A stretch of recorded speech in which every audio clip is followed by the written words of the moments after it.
ধোঁয়ার ভিতর থেকে ধীরে ধীরে আকার নিল জাদুকর কালপুরুষের কুৎসিত অবয়ব। গ্রামের শান্ত পরিবেশ এখন ধ্বংসস্তূপে পরিণত হয়েছে। কালপুরুষের পাঠানো ধোঁয়ার দানবগুলো আকাশ থেকে নিচে নেমে আসছে। এগুলো দেখতে অনেকটা বিশাল আকৃতির কালো কুয়াশার মতো। ঘরবাড়ি সব আগুনে জ্বলছে। 12 বছরের ছোট ছেলে কবি একটি বড় গাছের আড়ালে লুকিয়ে কাঁপছে। একটি দানব তার গন্ধ পেয়ে ধীরে ধীরে তার দিকে এগিয়ে আসছে। কেউ কি নেই আমাদের বাঁচানোর? বাবা, মা, তোমরা কোথায়? এই রাক্ষসটা আমাকে ছিঁড়ে খাবে। দানবটি কবির ওপর ঝাঁপিয়ে পড়ার ঠিক আগের মুহূর্তে এক ঝলক তীব্র রূপালী আলো দানবটিকে দূরে ছিটকে ফেলে দিল। ভয় পেও না কবি, যতক্ষণ আমি আছি এই অন্ধকারের ছায়া তোমার গায়ে আঁচড় কাটতে পারবে না। তুচ্ছ এক গ্রাম্য মেয়ে, তোর এত সাহস যে কালপুরুষের দাসের সামনে দাঁড়াস? তোকে আর এই ছোকরাকে আমি এক্ষুনি ছাই করে দেব। দানবটি হাত বাড়িয়ে এলিনার দিকে আগুনের কুণ্ডলি ছুঁড়ে মারল। এলিনা শান্তভাবে স্থির হয়ে রইল। হঠাৎ তার মাথায় সেই অদৃশ্য জাদুর মুকুটের রূপালী আভা ফুটে উঠল। এক জাদুকরী রক্ষা কবচ তৈরি হলো তার চারপাশে, যা সেই আগুনের কুণ্ডলীকে মুহূর্তে ধ্বংস করে দিল। অন্ধকারের শক্তি ভয় দেখাতে জানে, কিন্তু প্রকৃতির শক্তি জানে কিভাবে সকলকে রক্ষা করতে হয়। আকাশ এখন কুচকুচে কালো, আর সেই অন্ধকার থেকে 3টি দানব বেরিয়ে এসেছে। তাদের শরীর আগুনের ধোঁয়ায় তৈরি, আর চোখগুলো জ্বলন্ত কয়লার মতো লাল। দানবগুলো তাদের ঘিরে ফেলেছে। হঠাৎ তার মাথার উপর সেই অদৃশ্য মুকুটটি আবার প্রখর রূপালী আলোয় জ্বলে উঠল, যা অন্ধকার প্রান্তরে এক ঐশ্বরিক আভা ছড়িয়ে দিচ্ছে। ওরা ওরা সংখ্যায় অনেক বেশি। আপনি চলে যান, আমাকে আমার ভাগ্যের উপর ছেড়ে দিন। সৃষ্টিকর্তা ভাগ্যে যা লিখে রেখেছেন তাই হবে। একা লড়াই করার জন্য সংখ্যা লাগে না কবি, মনের সাহসী যথেষ্ট। আজ প্রকৃতির এই সাধারণ ঘাসই হবে আমাদের রক্ষা কবচ।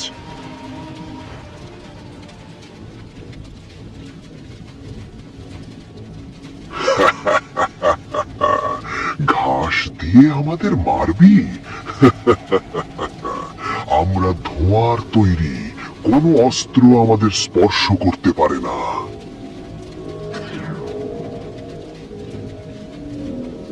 এই তলোয়ার কেবল ইস্পাতের তৈরি নয়, এগুলোতে আমার জাদুর পবিত্র আলো মিশে আছে। এই আলো অন্ধকারকে সহ্য করে না।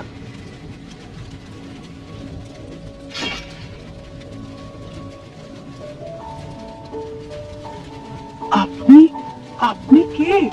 আপনি কি কোনো অপ্সরা? আমি তোমার মতোই এই রাজ্যের একজন সাধারণ সন্তান, কিন্তু এখন কথা বলার সময় নেই কবি। রাজপ্রাসাদে অনেক বড় বিপদ, আমাকে এখনই প্রাসাদে ফিরতে হবে। রাত গভীর। রাজপ্রাসাদের বিশাল ফটকগুলো অশুভভাবে খোলা পড়ে আছে। কোনো প্রহরী নেই। চারিদিকে এক ভুতুড়ে নীরবতা। এলিনা চড়ুই পাখির বেশে আকাশ থেকে প্রাসাদের সামনে এসে নামল। এক পলকে রূপালী ধোঁয়ার ঝিলিক মাধ্যমে সে নিজের আসল রূপে ফিরে এলো। সে দৌড়ে রাজদরবারের দিকে এগিয়ে গেল, কিন্তু সেখানে যা দেখল তাতে তার পা থমকে গেল।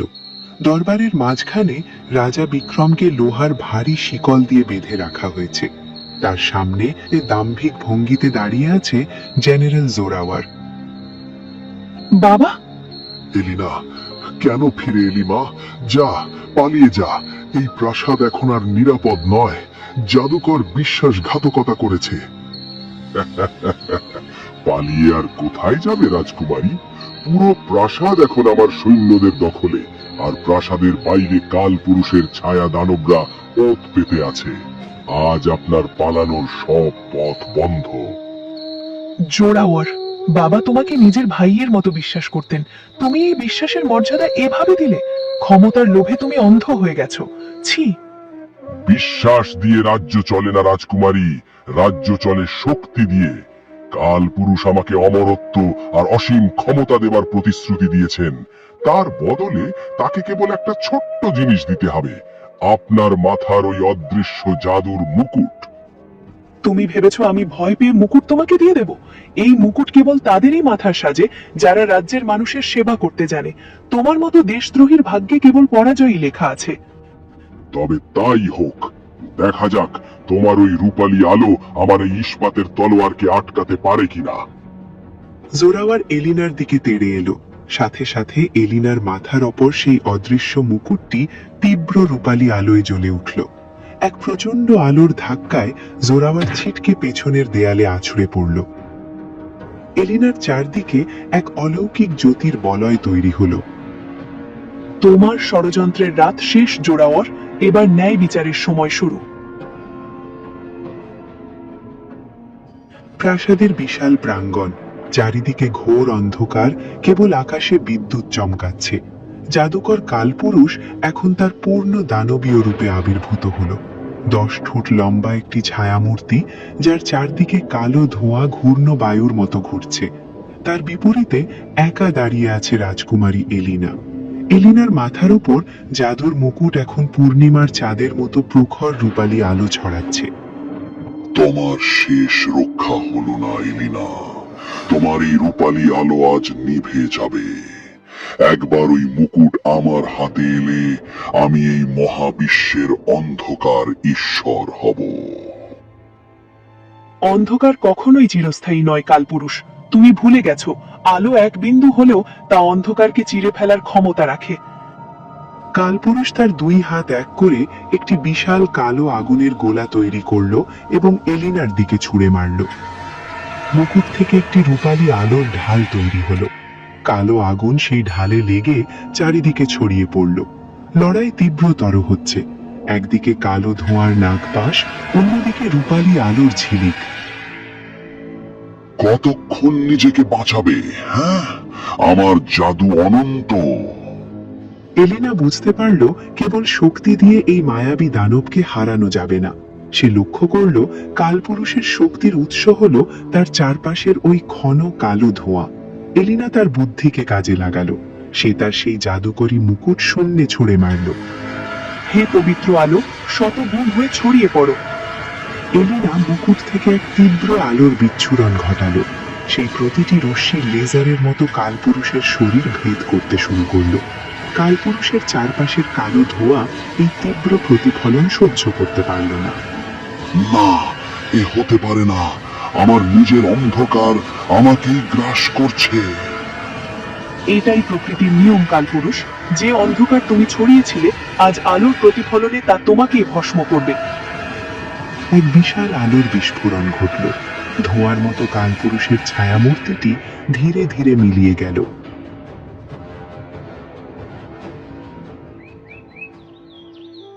1 মাস পর আকাশ এখন গাঢ় নীল আর মেঘ মুক্ত। রাজ্যের চারিদিকে আবার সেই সজীবতা ফিরে এসেছে। মাঠগুলো সোনালী ফসলে ভরে গেছে আর বাগানে ফুটেছে নানা রঙের ফুল। রাজপ্রাসাদের বিশাল বারান্দায় দাঁড়িয়ে আছেন রাজা বিক্রম, তার পাশে রাজকুমারী এলিনা। নিচে প্রাসাদের আঙিনায় সাধারণ মানুষের ভিড়। তাদের মাঝে দেখা যাচ্ছে মায়া এবং ছোট ছেলে কবিকে। সবার মুখে স্বস্তির হাসি। ভোরের সূর্যোদয়ের আলো পুরো রাজ্যকে এক মায়াবী রূপ দান করেছে। মা এলিনা, আমি লজ্জিত। আমি ভেবেছিলাম জাদু কেবল ধ্বংস আর অমঙ্গল বয়ে আনে, কিন্তু তুমি প্রমাণ করেছ হৃদয়ে যদি মমতা আর সাহস থাকে তবে সেই শক্তি হয় রাজ্যের সবচেয়ে বড় রক্ষা কবচ। বাবা, শক্তি কখনোই ভালো বা মন্দ হয় না। এটা নির্ভর করে আমরা তা কোন উদ্দেশ্যে ব্যবহার করছি তার উপর। এই মুকুট আমাকে কেবল রূপান্তরের ক্ষমতা দেয়নি, এটি আমাকে ধৈর্য আর মানুষের সেবা করার গুরুত্ব শিখিয়েছে। রাজকুমারী, দেখুন কবি আপনার জন্য কি এনেছে।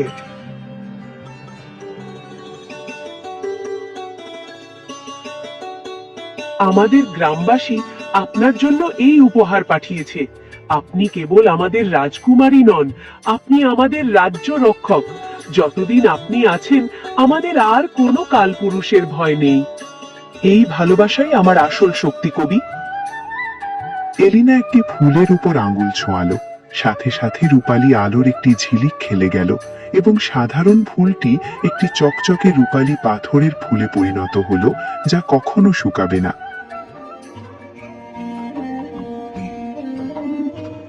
আজ থেকে এই রাজ্যের জাদুকরী শক্তিকে আর ভয়ের চোখে দেখা হবে না। এলিনা আজ থেকে কেবল রাজকুমারী নয়, এই রাজ্যের প্রধান সেনাপতি এবং রক্ষক। এলিনা আকাশের দিকে তাকালো। এক মুহূর্তের জন্য তার মাথায় সেই জাদুর মুকুটটি পূর্ণ উজ্জ্বলতায় জ্বলে উঠল, যেন তার নতুন পরিচয়কে স্বাগত জানায়।